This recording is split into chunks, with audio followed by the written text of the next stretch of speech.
Bandeirantes, acontece a nossa entrevista da tarde. Sou uma pessoa que, no turismo, eu gosto de ir para lugares em que eu possa ter contato com gente, né? Gosto de ter um monte de gente perto. Gosto, por exemplo, de cruzeiros, e não tem lugar com mais gente do que dentro do cruzeiro, né? Ainda mais isolado dentro do navio. É uma loucura aquilo. E tem gente que opta por um outro formato. E num momento como esse que a gente está vivendo, mais ainda o formato de pessoas que gostam de ir para lugares em que há um isolamento maior, acaba ganhando um protagonismo. Nós vamos conversar com a Mariana Aldrich, que é pesquisadora de turismo da Escola de Artes, Ciências e Humanidades da Universidade de São Paulo. Mariana, boa tarde, tudo bem? Oi, Ronald, tudo bom? E você? Boa tarde aos ouvintes. Boa tarde. Antes da gente falar especificamente da questão do turismo de isolamento, eu queria ter uma visão sua a respeito do turismo de uma forma geral, porque a cada semana tem uma notícia nova e a gente pode ter progredido ou pode ter regredido em algum aspecto neste ou naquele cenário da economia. Vamos falar especificamente de turismo. Quanto tempo a gente regrediu do início da pandemia para cá no bolo do turismo? Quanto que a gente andou para trás? Você vai ficar mais assustado do que eu, Ronald. Dados da Organização Mundial do Turismo diz que a gente voltou 19 anos. 19 anos? 19 anos em perdas econômicas. Na verdade, a gente está no patamar de gastos e de deslocamentos, isso considerando que a pandemia acabe no final de setembro, por exemplo, tá? De 19 anos. A recuperação que a Organização Mundial do Turismo prevê é que só em 2023 ou 2024 a gente consiga voltar aos patamares de 2019, mas você vê que serão saltos de 4 ou 5 anos a cada ano, mais ou menos. Ou seja, isso numa visão que é para até o fim do mês de setembro, a tendência é de que a gente possa aumentar ainda mais esse lastro.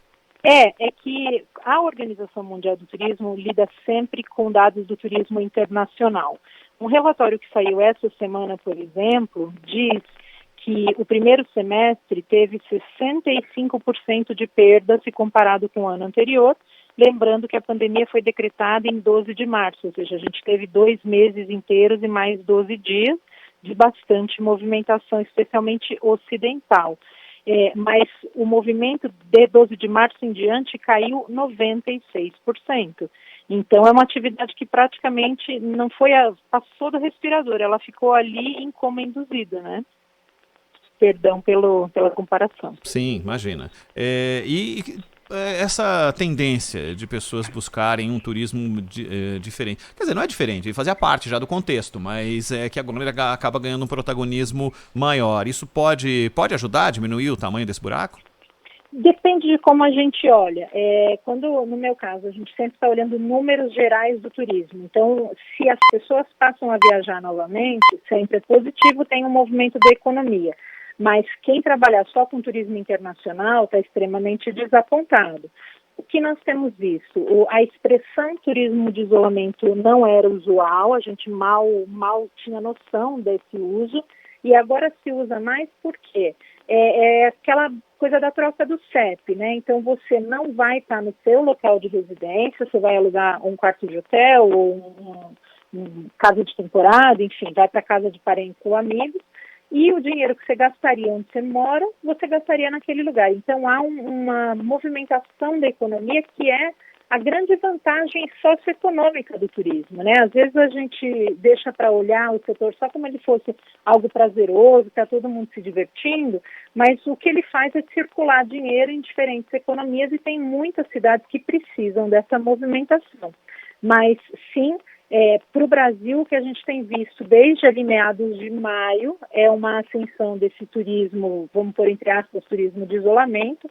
O mês de julho teve números muito interessantes, especialmente em aluguel de temporada e aluguel de carro. E agora, com o feriado de setembro, que vocês fizeram uma cobertura espetacular, né? A gente acompanhou tanto pelo rádio quanto pela TV, o pessoal foi para as praias, foi para os hotéis. Então, em tese, houve aí um primeiro movimento de retomada. Não dá para sinalizar se isso é sustentável ou não, porque é só na semana que vem que vão dar os 14 dias, né, do 7 de setembro, para a gente imaginar se houve ou não uma contaminação com essa exposição. Nós torcemos para que não tenha havido e que a gente possa gradualmente retomar, de fato, as viagens organizadas. Zaidan. Eu acho Mariana, tudo bem, Mariana? Boa tarde. Oi, tudo bem? Há alguns meses, já com a pandemia desencadeada, né, nós conversamos aqui na Bandeirantes com um representante do setor hoteleiro em São Paulo.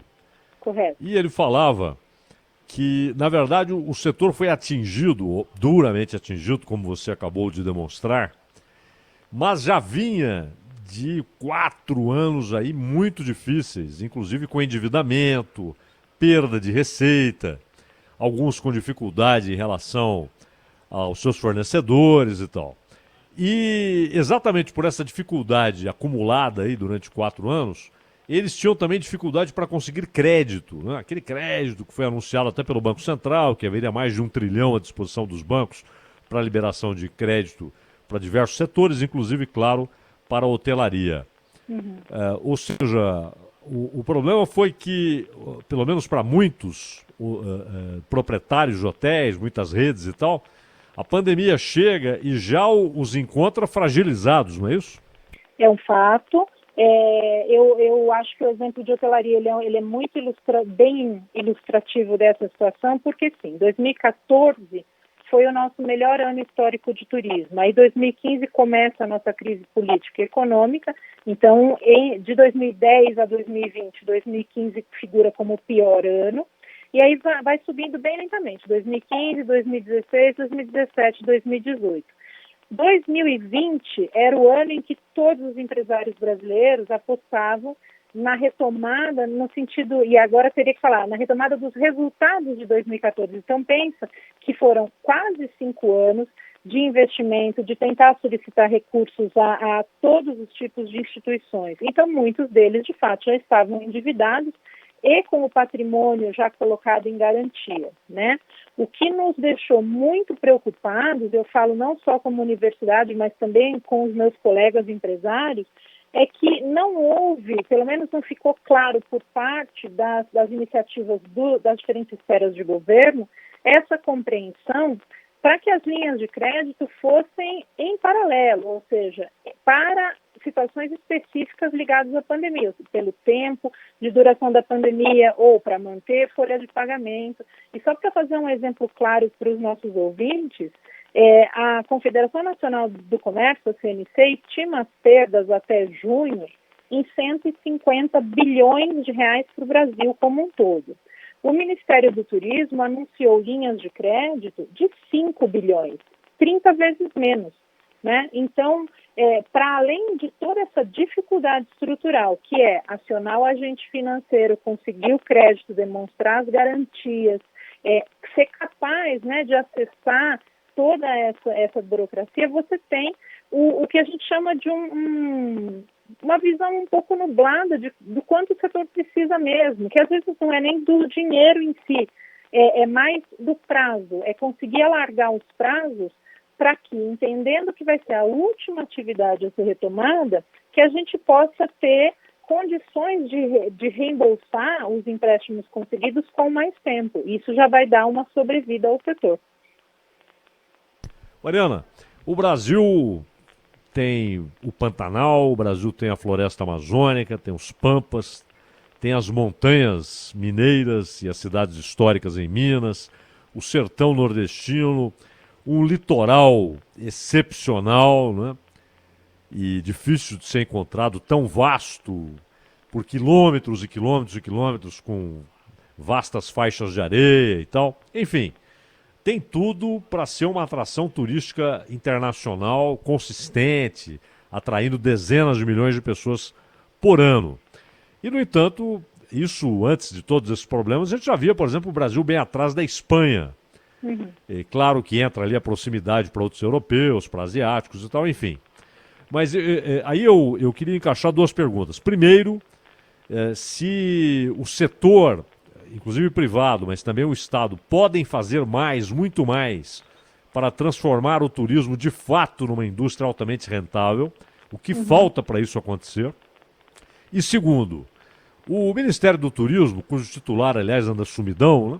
O Ministério do Turismo faz sentido De fato, é necessário o Ministério do Turismo? A atuação do Ministério do Turismo é decisiva para o setor?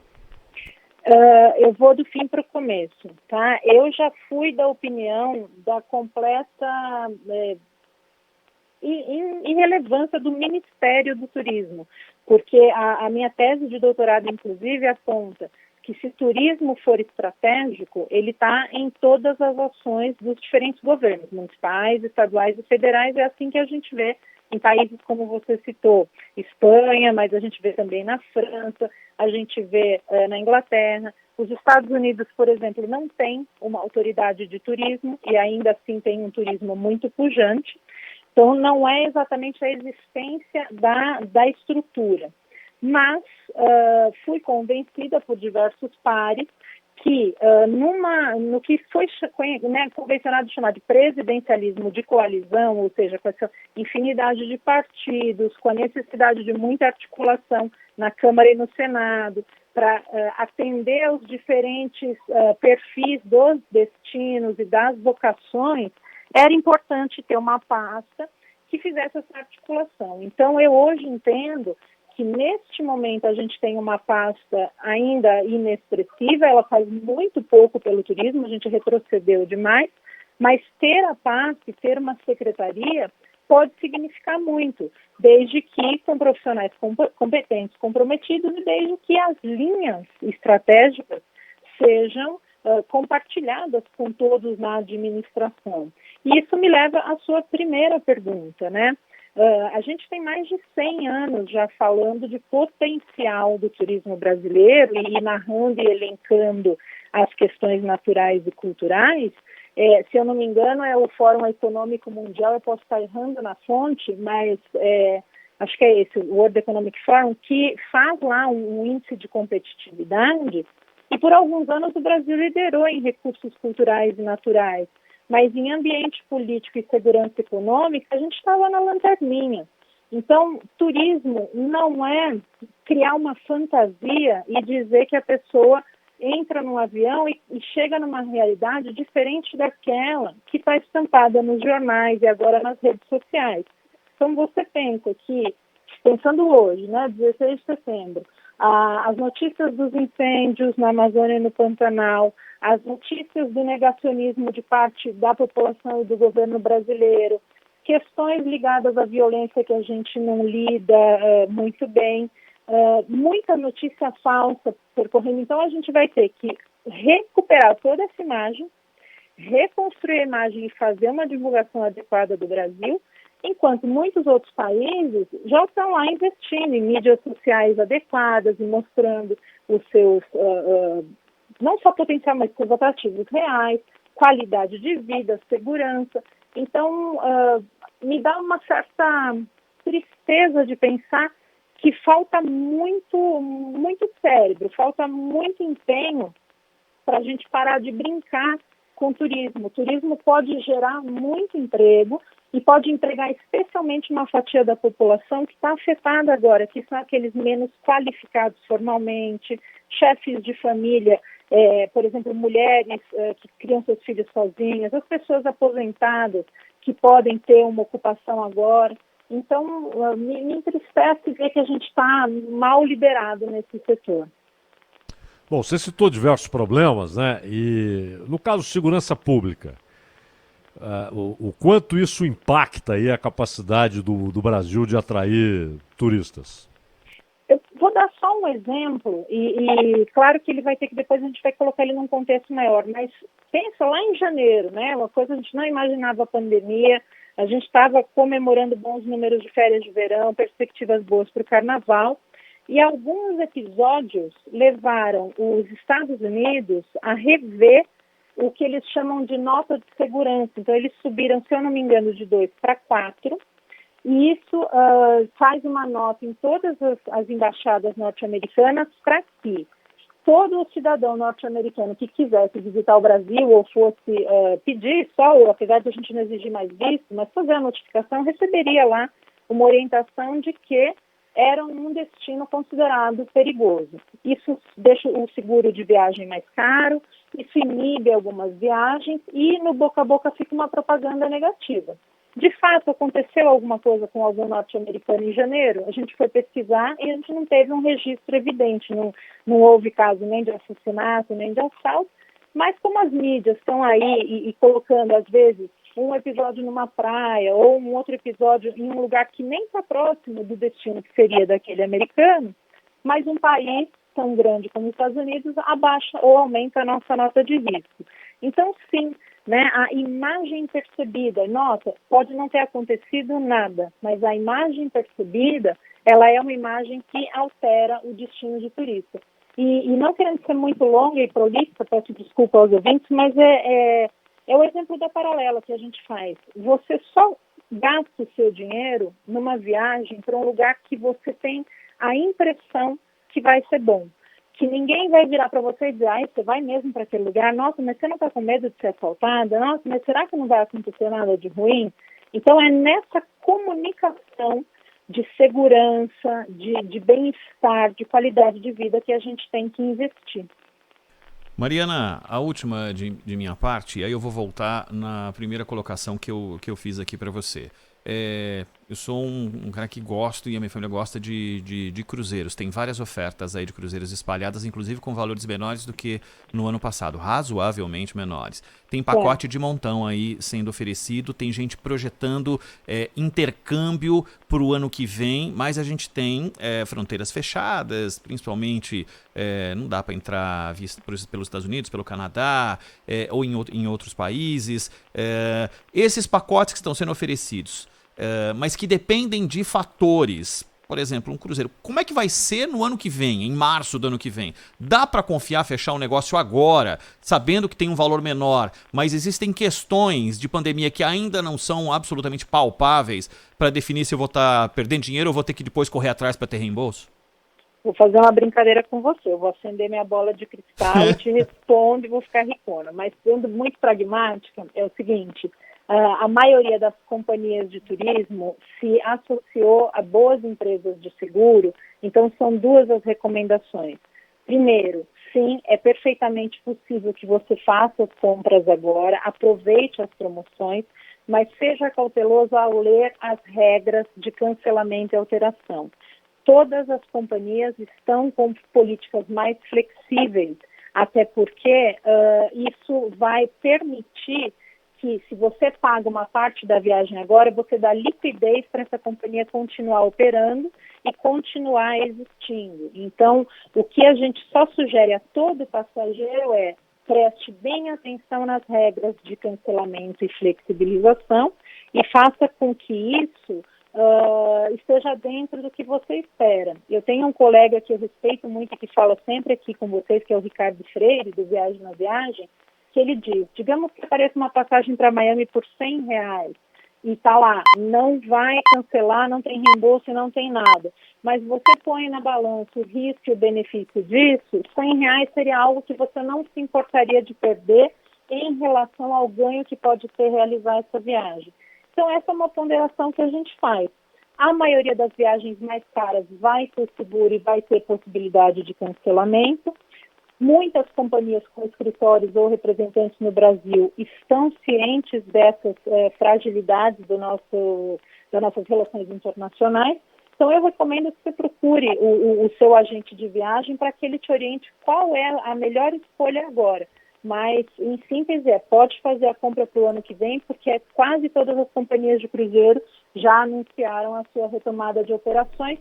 No caso, para março, vai ser hemisfério norte. Então, aí você vai talvez fazer uma coisa no Caribe ou na Europa. Mariana Aldrich, pesquisadora de turismo da Escola de Artes, Ciências e Humanidades da Universidade de São Paulo. Mariana, muitíssimo obrigado. Papo sempre bom com você. Voltamos a falar em breve, tá bom? Foi um prazer. Uma boa tarde para vocês. Obrigada. Boa tarde.